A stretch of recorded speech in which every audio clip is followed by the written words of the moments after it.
Hi friends, நான் தான் உங்கள் மரியாள் பிரவீன். இன்றைக்கான வீடியோ என்னன்னு பார்த்தீங்கன்னா, என்னோடய குழந்தைக்கு நல்ல உணவு நான் கொடுத்தோம். என்னோடய குழந்தைக்கு இந்த பிரச்சனை வரும் நான் எதிர்பார்க்கல, ஆனாலும் வந்துருச்சு. ஸோ அது என்ன பிரச்சனை அப்படிங்கிறத சொல்லிடுறேன்.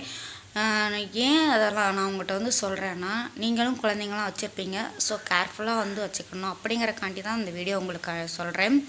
என்னோடய குழந்தைக்கு என்ன பிரச்சனை அப்படின்னு பார்த்தீங்கன்னா, கண் பார்த்தீங்கன்னா ரெட்டிஷாலாம் இல்லை, கண் பொங்கிக்கிட்டே இருக்குது. சூடுனால பொங்கும் தெரியுமா, அந்த மாதிரி அவளுக்கு ஃபஸ்ட்டு வலது கண்ணில் பொங்கிச்சு. அதுக்கப்புறம் இப்போ பார்த்திங்கன்னா இடது கண்ணில் அதே மாதிரி.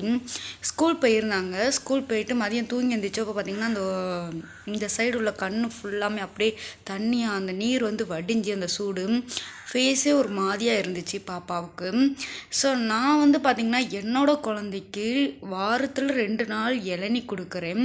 இத்தனைக்கும் காணாக்குறைக்கு தண்ணி பழம், பப்பாளி, வெள்ளரிக்காய், எலுமிச்சப்பழ ஜூஸு இது எல்லாமே என்னோடய குழந்தைக்கு டெய்லியும் கொடுக்கக்கூடிய நான் ஒவ்வொரு உணவு.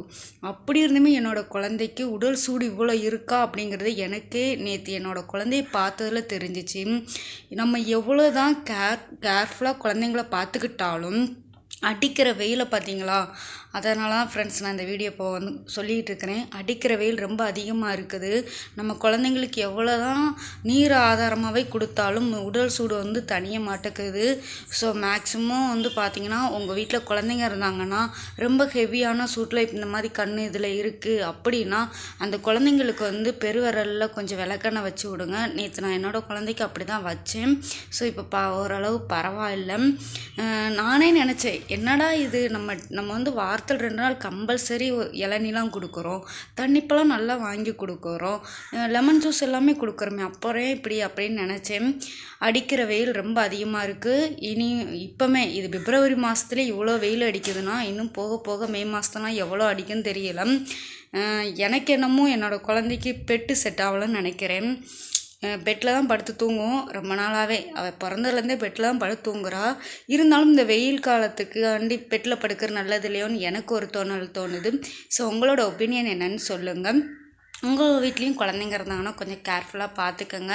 ஏன்னா கண் வலி அந்த சூட்டு வெளியில் கொண்டு வர நல்லதுன்னு சொல்லுவாங்க, இல்லைன்னு சொல்லலை. இருந்தாலும் அந்த வலி குழந்தைங்களால் தாங்க முடியாது. அப்படி வந்துச்சுன்னா நீங்கள் இந்த வாழைப்பழ தொலி இருக்குல்ல, வாழைப்பழத்தை சாப்பிட்டுட்டு அந்த தொலியை கண்ணில் வைங்க. அப்படி இல்லைன்னா வெள்ளரிக்காய் குழந்தைங்க கண்ணில் வச்சு விடுங்க. ஸோ என்னோடய குழந்தைக்கு இதெல்லாம் நான் பண்ணினேன். ஸோ ஓரளவு இப்போ வலி இல்லைன்னு சொல்கிறான்.